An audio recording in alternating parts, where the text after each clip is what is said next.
Have you ever woken up from a dream and genuinely questioned if it was real?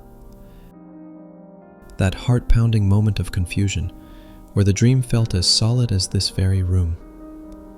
Why do some dreams feel absolutely, undeniably real? Not just vivid, not just memorable, but indistinguishable from waking life. Where your mind doesn't just show you a story, it convinces you that you lived it.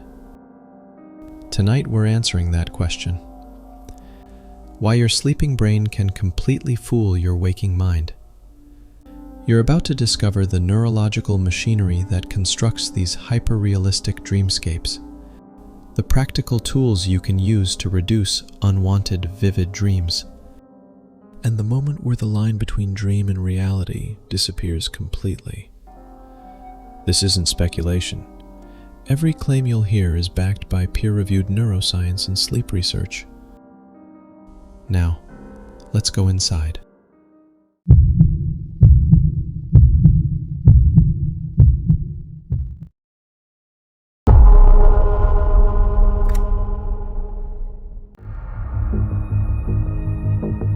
Every night, without your permission, your brain becomes Hollywood's most advanced special effects studio.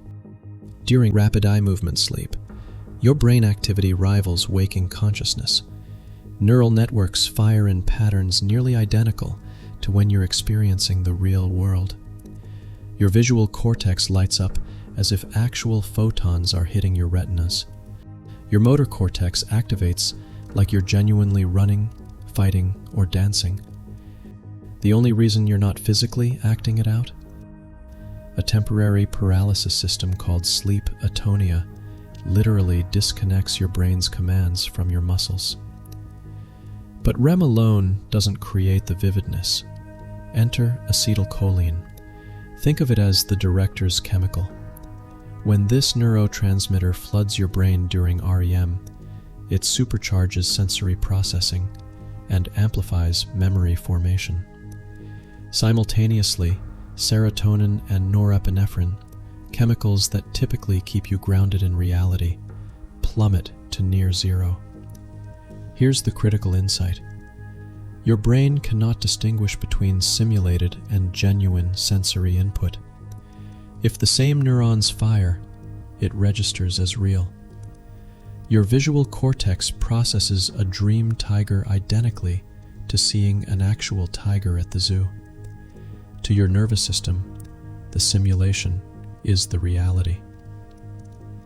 But creating the illusion is only half the story. The real magic? Making you believe every second of it.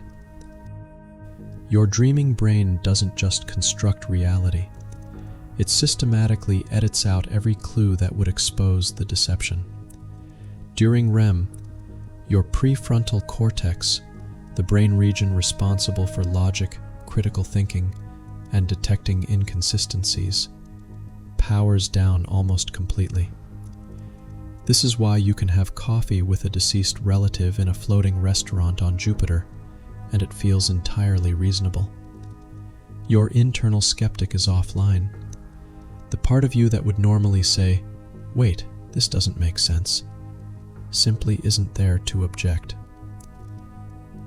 Meanwhile, your brain's pattern recognition system runs on overdrive. It desperately tries to impose order on random neural activity. Memory fragments from yesterday, childhood, last week. They all get stitched together into seemingly coherent narratives. Your brain fills every gap with assumptions drawn from your stored experiences. The result? A self-fulfilling simulation where your expectations actively shape what happens next. And here's where it becomes truly convincing: the feedback loop. Your brain generates a sensation, say you're falling. Your body responds with genuine fear. Your brain then generates the logical consequence: wind rushing past, stomach lurching, ground approaching. The simulation responds to your reactions in real time, creating an overwhelming illusion of authentic interaction and consequence. Dream pain activates your actual pain receptors. Dream fear triggers real adrenaline. Your body can't tell the difference. But if you want to understand why dreams feel absolutely real, you cannot ignore the most powerful amplifier of all.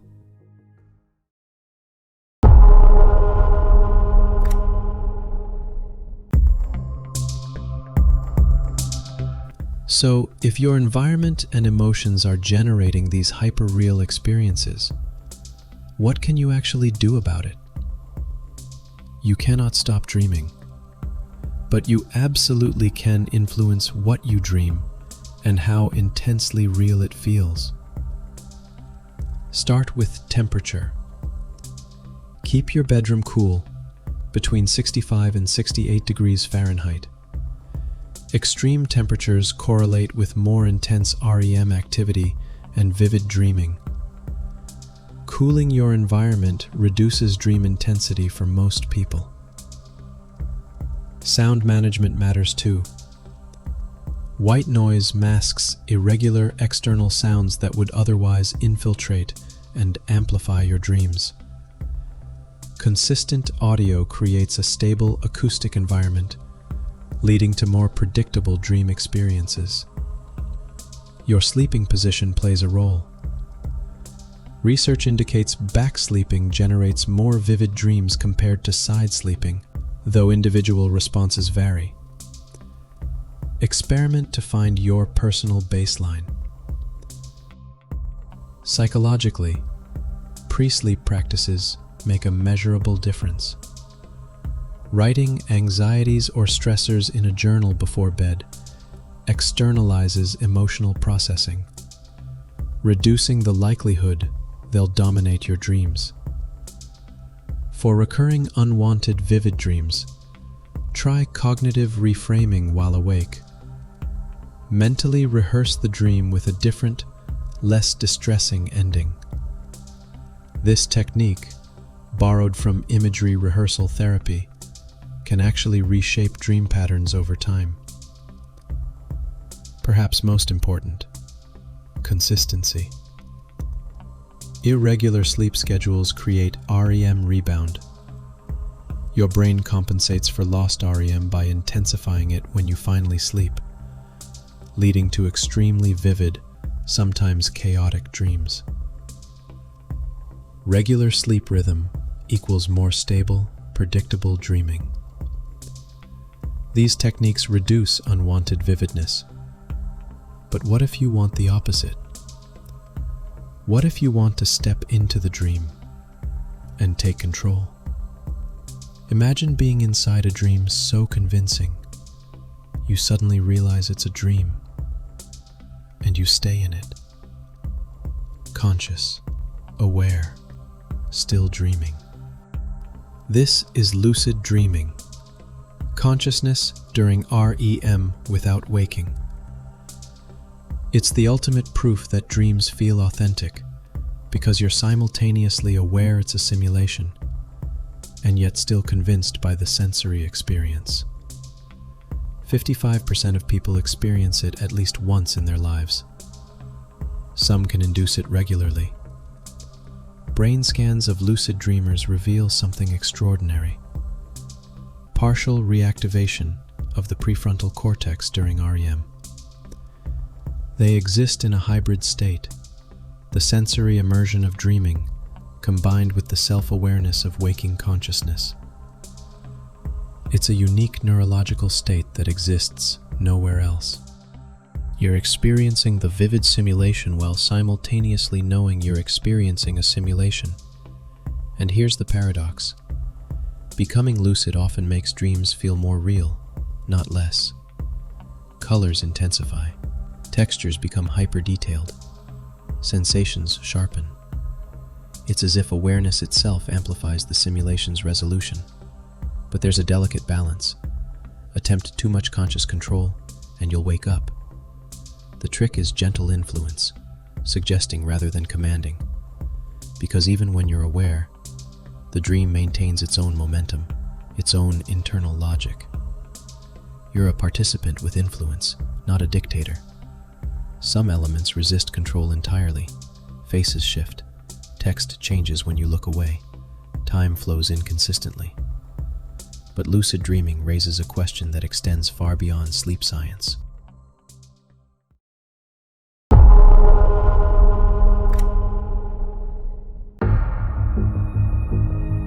If your brain can generate an experience utterly indistinguishable from reality, how do you know you're awake right now? This isn't abstract philosophy. Your dreams prove that your brain can fabricate a completely convincing reality from nothing. So what makes you certain this moment, right now, isn't a dream? You cannot use external evidence because your dreaming brain creates that too.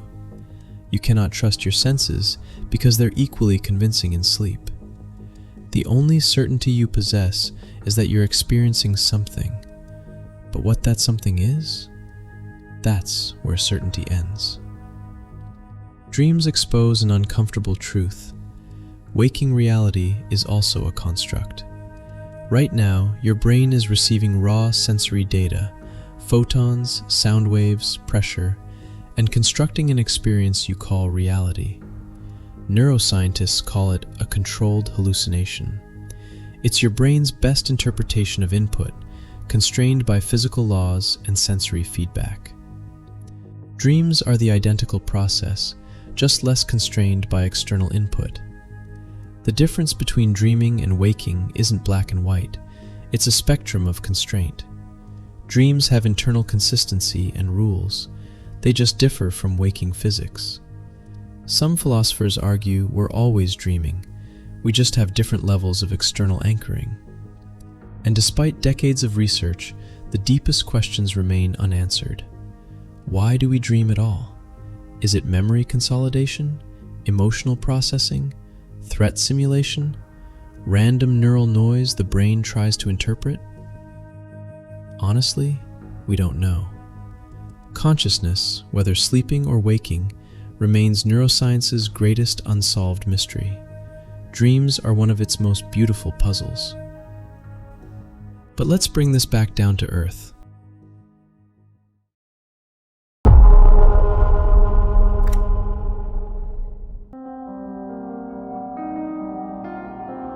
So the next time you wake up disoriented, wondering if that conversation actually happened, you'll know exactly why. Your brain constructed a world using the same neural machinery it uses when you're awake. It amplified emotions through an unregulated amygdala while your logic centers slept. External sounds and your psychological state added fuel. And it all felt authentic because, neurologically, it was authentic. Your nervous system experienced it. Dreams aren't glitches, they're features. Your brain stress testing reality, processing unresolved emotions, rehearsing potential threats. Vivid dreams reveal something profound about consciousness. Your mind is so sophisticated at simulating reality, it can completely fool itself. The line between dream and reality is thinner than most people realize. Both are your brain's interpretation of information. Both feel real while you're in them. The only difference? External constraints and the ability to verify. Tonight, when you close your eyes, you'll enter a world your brain insists is real. You'll see it, feel it, believe it completely. And until you wake up, it is sweet dreams. Or are they? What's the most convincing dream you've ever experienced? The one that made you question reality? Share it in the comments. I read every one.